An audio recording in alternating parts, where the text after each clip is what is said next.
कि 2021 की फायरमैन भर्ती है, 2021 की फायरमैन भर्ती है, जिसका अभी तक फाइनल परिणाम जारी नहीं हुआ और बार बार कमेटी रिपोर्ट दे दी तो तत्काल फायरमैन भर्ती का परिणाम जारी होना चाहिए, ये मांग हम कर रहे हैं। वाचक भर्ती का परिणाम जारी होना चाहिए, हम ये मांग कर रहे हैं। 610 जो कंप्यूटर अनुदेशन चयनित हुए तत्काल फाइनल परिणाम उनको ज्वाइनिंग देने की मांग करें, तत्काल ज्वाइनिंग दे। अध्यापक भर्ती 48,000 पदों पर तो सरकार ने दावा किया कि हम अगस्त में ज्वाइनिंग दे देंगे। अभी अगस्त मुझे नहीं लगता, जो हालात बने हैं अतिरिक्त टीम लगा के तत्काल लेवल 1 लेवल 2 का परिणाम जारी करें और तत्काल अगस्त एंड या सितंबर के प्रथम तक 48,000 चयनित अभ्यर्थियों को नियुक्ति देने की मांग कर रहे हैं और अध्यापक भर्ती में कम किए गए 4,500 पद बढ़ाने की मांग कर रहे हैं। साथ में 1 लाख भर्तियों का विभाग वाइज वर्गीकरण हो, जिन विभागों में भर्तियां निकाल दी उनको जोड़ते हुए भर्ती परीक्षाओं को कैलेंडर जारी करने की राज्य सरकार से मांग कर रहे हैं। आज हमने गांधीवादी, जो कांग्रेस सरकार गांधीवादी विचारधारा की पार्टी बताई जाती है, गांधीवादी विचारधारा से आज सुबह 11 से सुबह शाम को 5 बजे तक मैंने उपवास शुरू किया, कर्मचारी चयन बोर्ड के बाहर उपवास शुरू किया। मांग करें कि माननीय मुख्यमंत्री जी तत्काल, सबसे पहले जो मांग हमारी है कि तत्काल अध्यक्ष की नियुक्ति करें, क्योंकि कर्मचारी चयन बोर्ड के तमाम अधिकारियों का कहना है कि अध्यक्ष में हम क्या करें, एक बहाना मिला हुआ है। तो तत्काल, हालांकि आप चाहते हो तो सचिव है वो परिणाम जारी कर सकते हैं, अध्यक्ष जाने से परिणाम भर्ती प्रक्रिया बाधित नहीं होनी चाहिए, लेकिन उनको लगता है कि अध्यक्ष परिणाम वो नहीं कर पा रहे, तो इसका मतलब क्या हुआ, बोर्ड अनाथ हो गया। तो राज्य सरकार क्या मांग करे, कर्मचारी चयन बोर्ड को अनाथ होने से बचाए और जल्द अध्यक्ष की नियुक्ति करें। ये हमने बैनर लगाया, यहाँ हमने उपवास शुरू किया। उम्मीद है जल्दी अध्यक्ष की नियुक्ति होगी, जल्दी सदस्यों की नियुक्ति होगी और अतिरिक्त कर्मचारी लगाने की हम मांग कर रहे हैं कि कब तक, जो सितंबर में जैसे एग्जाम है,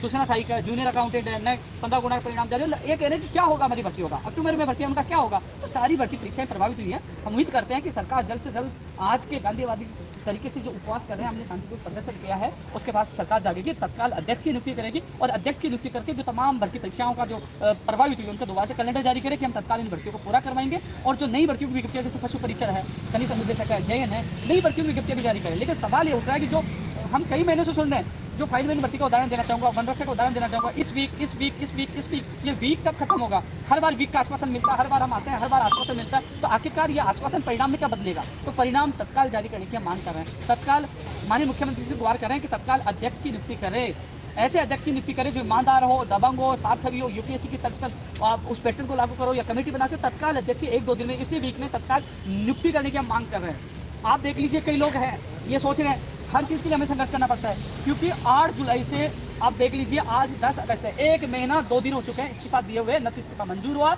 न कोई नया अध्यक्ष है। तो सारी भर्तियां परीक्षाएं प्रभावित हो चुकी है। तो युवाओं के भविष्य को बचाने के लिए एक बार फिर आप देखेंगे बड़ी संख्या में हमने उपवास शुरू किया है और अध्यक्ष, उम्मीद है कि इस वीक में अध्यक्ष आ जाएगा। यदि भर्ती प्रक्रिया 5 तरीके से नहीं होती है और हमें लगता है इनकी लापरवाही होती है, तो हम लोग बड़ी संख्या में कर्मचारी चयन बोर्ड का 25 तारीख को एक प्रस्तावित, अभी फाइनल नहीं है, प्रस्तावित है, हम घेराव कर सकते हैं, क्योंकि हमें लग रहा है जिस प्रकार हालात ये गंभीर बने, अध्यापक भर्ती लेवल 1 और 2 के, मुझे नहीं लगता कि परिणाम अगस्त महीने में जारी कर पाएंगे। हालांकि इन्होंने आश्वासन दिया कि 10 से 15 दिन लगेंगे, उस समय हमें कहा था, तो उम्मीद है कि 20 तारीख के बाद लेवल 1 का जाएगा, उसके बाद लेवल 2 का जाएगा। लेकिन हम कह रहे हैं कर्मचारियों की संख्या बढ़ाए।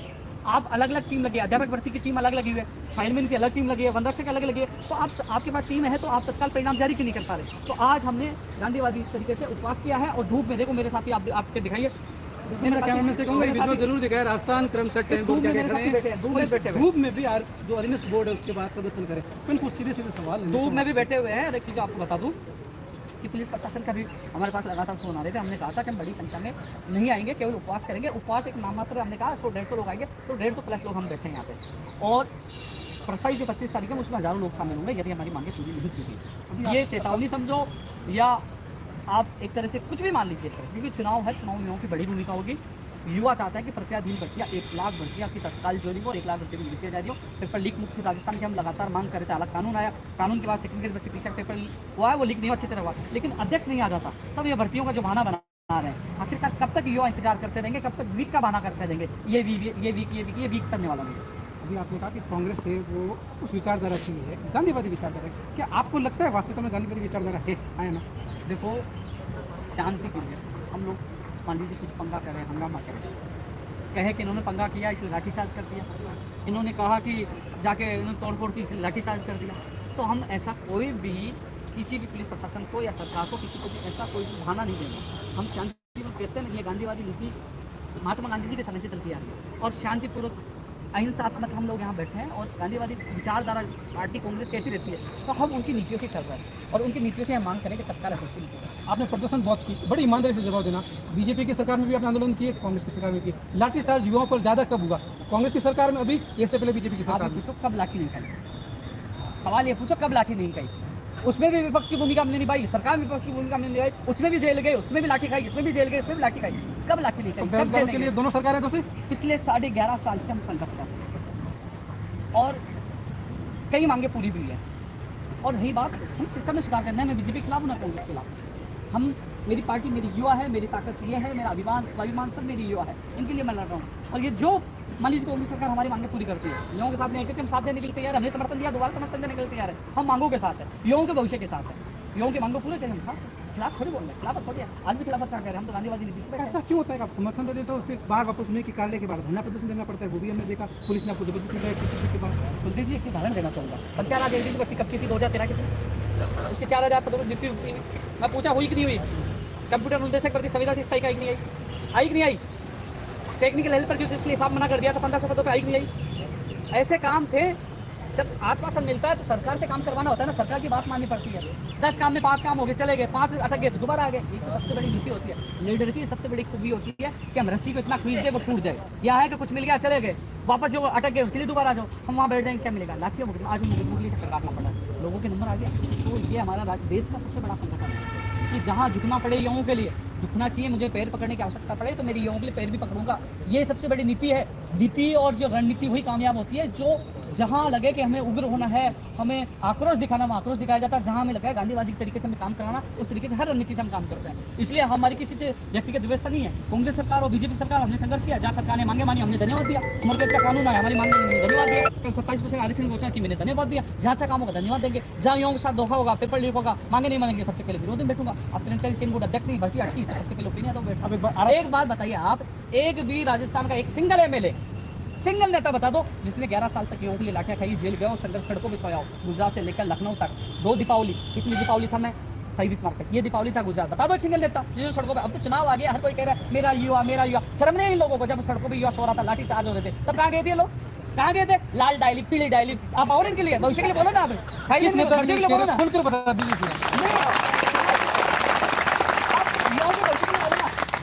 जो युवाओं के भविष्य की जो डायरी में जो पन्ने लिखे हुए हैं, जो बजट में घोषणा की गई है, बजट की डायरी में पन्ने लिखे हुए हैं, उन भर्तियों को पूरा करिए ना, वादा निभाइए ना, उनको करिए ना। मैं पक्ष विपक्ष सब नेताओं के लिए कह रहा हूँ। अब युवाओं के भविष्य के लिए बोलिए ना, आओ आगे बैठिए, मांग करिए ना। कोई एक भी नेता ने कहा कि अध्यक्ष की तत्काल नियुक्ति की जाए? एक भी नेता ने बोला? किसी ने मांग की भर्ती अटक रही कर्मचारी चेन बोर्ड की सारियां? किसी ने 1 लाख भर्तियों के लिए मांग उठाई कि तत्काल उनका कैलेंडर जारी करो, भर्ती परीक्षाओं के लिए मांग उठाई? एक सिंगल नेता ने मांग नहीं की, एक सिंगल नेता ने अध्यक्ष की नियुक्ति की मांग नहीं की। हाँ, मतलब उनके परिवार में फायरमैन थोड़ी बनता है, मनरक्षक थोड़ी बनता है। नेताओं के राजा महाराजा जो भी है, इनको कोई नेताओं को बनता है कि मनरक्षक, फायरमैन, टीचर, कंप्यूटर निर्देशक, जूनियर अकाउंटेंट, सूचना सहायक, ये कोई अध्यापक ये बनता है? कोई नहीं बनता। हो सकता नहीं है। ये गरीब किसान का, आम आदमी का बेटा और बेटी बनते हैं, ये वो बनते हैं। तो आज उनका दर्द मजा बैठा उपवास कर रहा हूँ, यहाँ बैठा हूँ। कलाम कोचिंग पर ईडी ने अपनी कार्रवाई प्रारंभ की। ओपिनियन क्या सोचते हैं? बड़े ईमानदारी से मैं तो ये कह रहा हूँ कि चाहे कोई भी गलत हो, कोई सी भी कोचिंग हो, यदि युवाओं के, मेरे युवाओं के साथ धोखा किया है, गलत किया है, सबको जेल में डालो। अभी भी लगता है गलत किया नहीं किया? भाई ईडी है ना, ईडी है ना। मैं तो कह रहा हूँ जो पेपर लीक करने वाले, नकल करने वाले, युवाओं के साथ धोखा करने, सबको गोली मार दूँ, इनकाउंटर कर दो।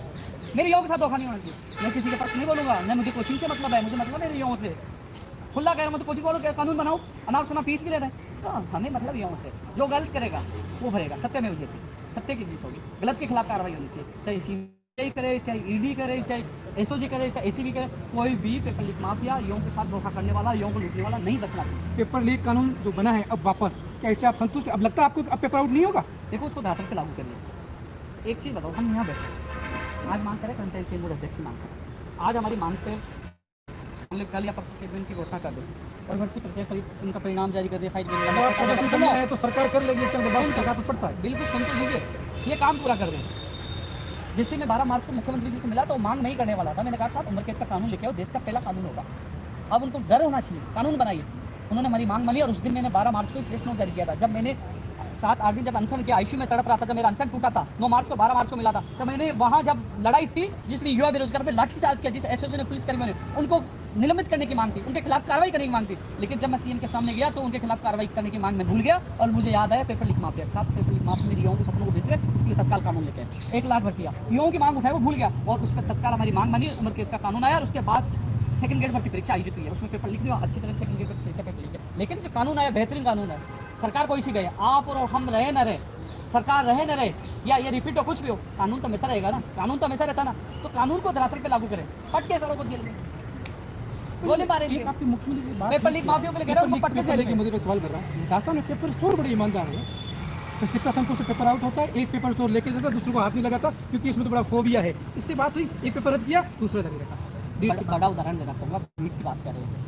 CHO भर्ती परीक्षा का पेपर लीक हुआ, मैं पूरे सबूत देके गया था, 8 तक कार्रवाई हुई, 8 बजे आ गया था। जिन अभ्यर्थी के पास मुद्दों पे बात क्यों मैं नहीं? सब तक मोदी जी क्या कहते हैं इस सब तक बात पूछाता हूँ। उपेंद्र यादव किसी के दबाव में काम नहीं करता। लखनऊ कौन गया? मैं पूछ रहा हूँ, लखनऊ कौन गया? गुजरात भी गए, वो भी हमने कवर किया, मैं वो भी कर रहा हूँ ना पूरा। उपेंद्र यादव जब भी वार्ता के लिए जाते ना, तो 7 डेलीगेशन पूरा जाता। उपेंद्र यादव नहीं जाता। जो पहले वाली जो नीतियाँ चली थी राजनेताओं की, जो पहले क्या करते थे, पहले मैच फिक्स कर लेते, अपने 5 आदमियों को ले जाते, बाहर आके जनता को कहते थे कि साहब हमने 5 लोगों को वार्ता होगी, सहमत होगी। नहीं, यहाँ तो यहाँ से हम बैठे हैं, तो मैंने कह दिया फाइनमैन के एक आदमी खड़ा हो जाओ, कंडक्टर का एक खड़ा हो जाओ, ऐसे 5 आदमी कम जाते हैं और आमने सामने बात करते हैं। कभी मैच फिक्स वाला काम नहीं करते। मैं किसान का बेटा, उनके सामने उनको न्याय मिले, से लाखों युवा मुझे चाहते हैं। मैंने एक्टिविटी तो किया था, उपवास के लिए किया था। मुझे ये लग रहा था उपवास में केवल मैं 5-10 लोगों के साथ बैठूंगा, मेरे 5-7 लोगों को बोला था। अब ये बड़ी संख्या में पहुंच गए उपवास में, ये बिन बुलाए आए हैं, या है कि हम भी बैठेंगे साथ, हमारा परिणाम हमें न्याय मिलना चाहिए। बड़ा आंदोलन होगा तो 25 को खाली कर, तो ये बिन बुलाए एक मैसेज से ट्वीट से लोग बड़ी संख्या में पूछे हैं, देख लीजिए संख्या, आप देख लीजिए। तो ये एक बड़ी ताकत है, युवा है, युवा मेरा अभिमान है, स्वाभिमान है, मेरी ताकत है, युवाओं की ध्यान देगी, कौन पीछे नहीं है। ओबीसी का आरक्षण कल बात चली, बैकलॉग अभी तक नहीं भरे गए, भर्तियां पूरी होगी, 4.5 साल हो गए। क्या अगर यही नियम पहले ही स्टार्ट कर लिया होता मुख्यमंत्री के लिए, तो आपको नहीं लगता कि ज़्यादा फायदा होता वास्तव में? अब केवल चुनावी जुमला ही। देखो, जो निर्णय हुआ, सरकार कोई भी निर्णय करे, जो निर्णय हो उसका स्वागत करना चाहिए। स्वागत योग्य निर्णय सरकार का है, मैं स्वागत करूंगा। मैं किसी के बात से नहीं डरता, कोई मेरे लिए कहेगा कि ये स्वागत क्यों कर रहा है, मैं खुला बोलूंगा। जब विरोध होता है सबसे पहले उपेंद्र यादव विरोध करता है, जहाँ सहयोग का सबसे पहले धन्यवाद देता हूँ। लेकिन सवाल है शेडो पोस्ट की, विसंगतियां जो दूर की थी ओबीसी आरक्षण की, लेकिन जिस समय वो बड़े नेता बने थे उन्होंने आश्वासन दिया था। आज युवाओं को जो सवाल पूछना चाहिए, मैं तो उस दिन से कह रहा था कि जितनी सीटों का नुकसान मिलना चाहिए, लेकिन वो नेता ये समझौता किया, चले गए, तब उसमें मैं क्या कर सकता हूँ? उस समय उन लोगों की जिम्मेदारी, उनको सवाल पूछे। 2023 में सरकार किसकी बना रहे हैं? युवा कांग्रेस की, बीजेपी की, या किसी और तरफ कट्टर की? अभी यही तो कह रहे हैं, सितंबर में फैसला लेंगे कि इन सबकी ज्वाइनिंग होती है, 1 लाख भर्तियों का परीक्षा कैलेंडर जारी होता कि नहीं होता है, पेपर लीक जैसे घटनाएं रुकती नहीं है, तो सितंबर में नहीं रहेंगे। युवाओं की बड़ी भूमिका हो। मतलब सरकार पेपर रुक जाएंगे, आपको लगता है? अभी तक रुके हैं। देश में सबसे ज़्यादा भर्तियाँ तो राजस्थान में आई है। पेपर लीक कहाँ हुए सर? मैं क्या कह रहा हूँ, पेपर लीक भी राजस्थान में हुए। मैं ये तो कह रहा हूँ, पेपर लीक जो माफिया है वो आज से नहीं, कई सालों से राजस्थान में पनपे हुए। क्या समाधान है इसका? सुन तो लो पहले। समाधान ये है कि राजनीतिक इच्छा पूरी इनकी होनी चाहिए। बीजेपी कांग्रेस की दूसरी टांग नहीं किसी से। बीजेपी वाले क्या कहते हैं, चुनावी माहौल में लेके आए।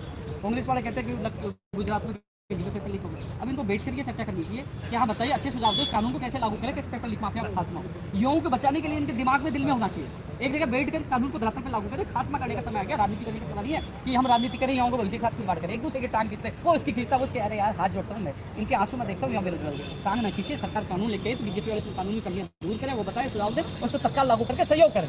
सहयोग करने की आवश्यकता है पेपर लीक माफिया को खात्मा के लिए, युवाओं को भविष्य बचाने। अंतिम सवाल है आपसे, 2023 का चुनाव उपेंद्र यादव लड़ेगा या नहीं लड़ेगा, हाँ या ना? इसका निर्णय युवाओं के लिए लड़ना चाहिए, युवा कह रहे मेरी हैं। बात सुनो, कह रहे हो नहीं कह रहे हो? ये निर्णय हम सितंबर में लेंगे। हो सकता है मैं ऐलान कर दूं मैं चुनाव नहीं लड़ूं, हो सकता है कि ये मान लीजिए हमारी मांगें पूरी नहीं होती है और इस दलदल में उतरने की आवश्यकता पड़े तो और युवाओं को तैयार करके ऐलान कर दे सब उतरेंगे। ये निर्णय आने वाले सितंबर में हम लेंगे और खुला लेंगे, सबको बोलकर लेंगे। मैदान में कूदेंगे तो सीना ठोक के कूदेंगे, जैसे मैदान में लड़ाई में कूदते हैं। जब लड़ते हैं, लखनऊ से गुजरात चले जाते हैं, डरते नहीं है, जेल में डाल दिया, लाठियां बरसा दी, सिर फोड़ दिए, फिर बाहर आते जलते, फिर लड़ते हैं। तो हम बेखौफ होकर लड़ते हैं, तो बेखौफ होकर जब कूदेंगे तो सबको ऐलान करेंगे, कूदेंगे और फिर जीतेंगे। और नहीं कूदे तो हम कह देंगे नहीं कूदेंगे, क्योंकि हम लोग पॉलिटिक्स में नहीं करेंगे। जो निर्णय लेना है उस समझ 1 लाख पर क्या अगर नहीं आती भर्तियाँ, इनका वर्गीकरण नहीं होता है, तो आप क्या लेने वाले? आता से तो बहुत जल्द लेने वाले। हम तुलना सितंबर में पिछली सरकार को लेकर, वर्तमान सरकार को लेकर, नौकरी को लेकर, पेपर लीक को लेकर, सारी चीज़ों को लेकर तुलना करेंगे कि कौन सरकार युवाओं के भविष्य के लिए बेहतरीन है, उसके बाद ही आगे बढ़ेंगे। ये तो उपेंद्र यादव भारी संख्या में प्रदर्शनकारी भी है। मैडम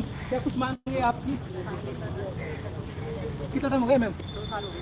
कितने साल हो गए? 2 साल में तो नहीं निकलवा पाए। ये अग्निश मोर्चा की कितनी बड़ी आप कमजोरी मानते हैं?